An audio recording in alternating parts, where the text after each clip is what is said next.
our new video. In today's video we are going to be talking about Apoyando, rest stroke, and some typical mistakes people do when playing Apoyando and what we can do to actually avoid them. As we all know, in guitar playing we have two basic strokes in the right hand, and those are Apoyando, which comes from the verb apoyar, which means to rest, so rest stroke. And we also have tirando, free stroke. So let's talk about the position of your hand when we're playing rest stroke. As we know, a lot of people say that you want to be able to maintain the same position when you're playing rest stroke and when you're playing free stroke. I agree with that to a certain point. So, as we know, in guitar playing and guitar pieces, we play most of the time with free stroke, right? But in the middle of that free stroke, when you want to single out a note, to accent it, to make it, louder or with a nicer sound, we use rest stroke. And in those instances, I would say yes, we have to stay with the same position, in which we are playing also the free stroke.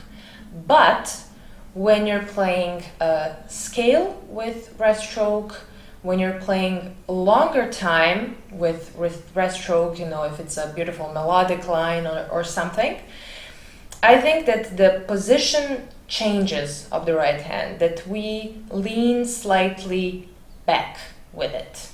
And now I'll show you a couple of examples of what I mean by that. The example of when the hand stays in the same position for free stroke and for rest stroke, I'm going to use the first movement of Leo Brouwer's Sonata No. 1, just a small fragment of it.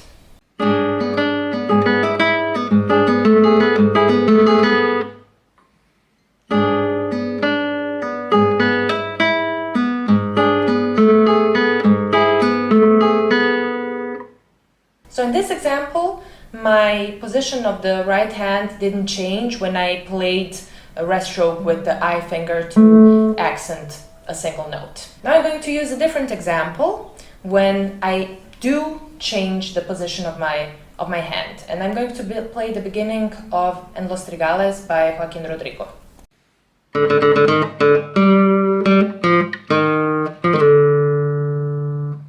So as you see, I'm leaning back with my hand, with my wrist, allowing my fingers I'm using the weight of my fingers, in order to produce a very nice sound with the rest stroke. If I was playing that with free stroke, the position of my right hand would look like this.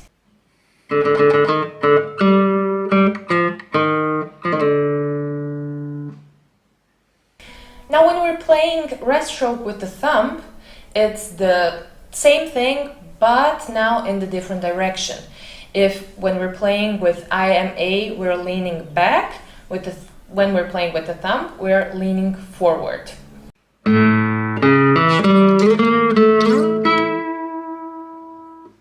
So this line from Capriccio Arabe, I would play with rest stroke, and I wouldn't play it from the same position in which I play free stroke.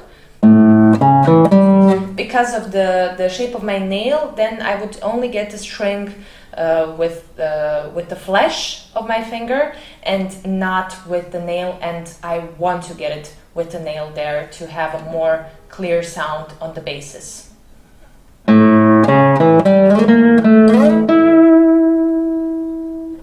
Now that we covered the position of the hand, I want to talk about a few mistakes that I've seen people often do when they're playing rest strokes. So, I oftentimes see this.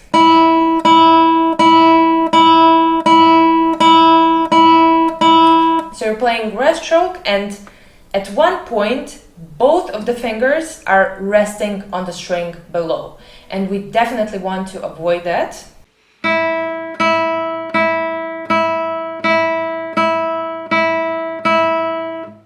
We want to avoid this, we want to be really quick with the movement and with the change in Apoyando.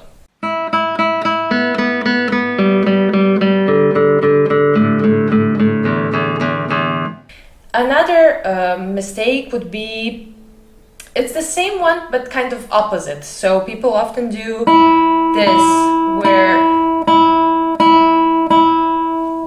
at some point there isn't a finger resting on the string below. There should always be one finger which is resting on the string below. Another thing that people do is they keep on pressing this resting string when they're finished with plucking the string they're actually playing.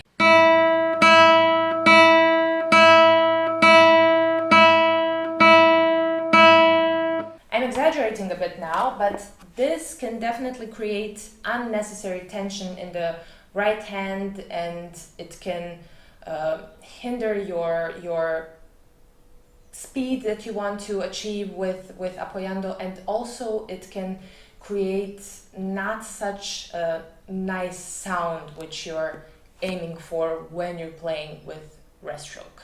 So, to sum it up, when we're playing rest stroke, if we're playing a scale or a nice melodic line, we should change a bit the position of the hand. The wrist goes slightly to the back.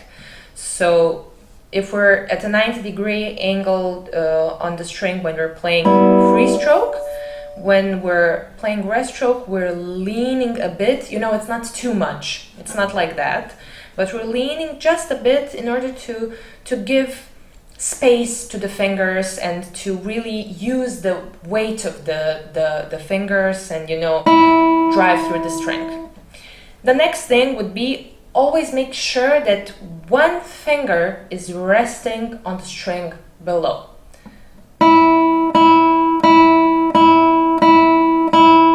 The movement, the exchange is quick. Even when you're playing, when you're practicing the rest stroke really slowly, the exchange should always be quick. Then you don't want to go too high up with the fingers, you know, we want to eliminate space for mistakes, not create a bigger space for mistakes. So just a comfortable distance for your hand. And we also want to relax the finger immediately after it plucks the string and it goes to the resting string. Rest stroke, we're resting on the string below. So it's almost like it bounces back, you know, from that resting string. You should be able to feel it, so try playing the rest stroke very, very slowly and feel your finger relax immediately when it's done plucking. So I hope this short video was helpful, and let us know in the comments what you think about it and how you yourself practice rest stroke. See you in the next one.